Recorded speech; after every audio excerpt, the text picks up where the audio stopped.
Amerika Serikat China. Menurut Badan Dolar, masih didominasi surat utang negara akan tergantung pada persepsi risiko pasar dan tanah jarang yang dinilai sebagai ancaman terhadap rantai pasok global. Paman Sam menilai Beijing masih bisa mengubah arah kebijakannya. Meski demikian, Trump dikatakan masih memiliki keinginan untuk bertemu dengan Presiden Xi Jinping dalam pertemuan di Korea Selatan akhir bulan ini.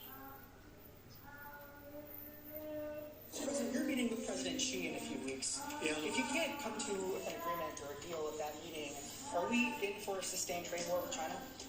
Well, you're in one now.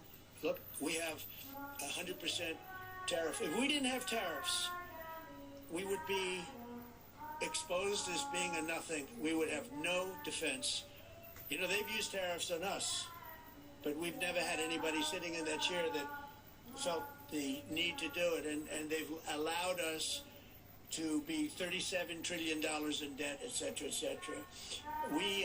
Tariffs are a very important tool for our defense, for our national security. If we don't have tariffs, we're not going to have national security.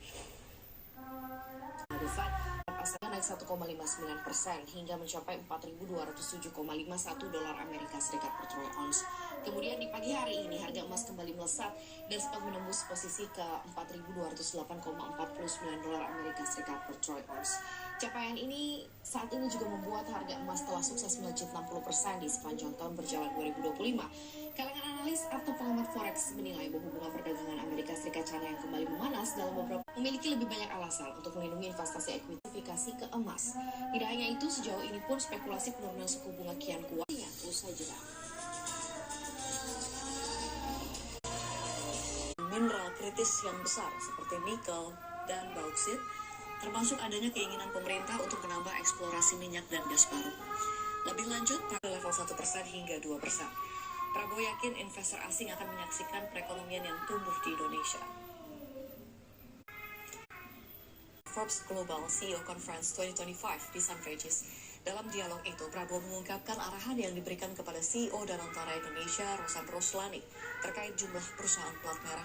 Dalam arahannya kepada CEO Danantara, Prabowo menyampaikan untuk mengurangi jumlah BUMN yang semula 1.000 menjadi 200 BUMN.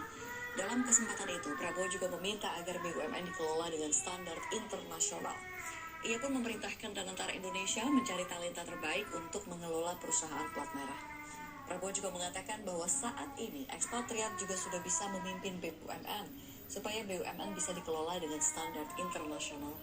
Sebelumnya, pemerintah juga telah menghilangkan tantim pejabat dan pemangkasan separuh jumlah komisaris di perusahaan BUMN. CEO Danantara Indonesia, Rosan Roslani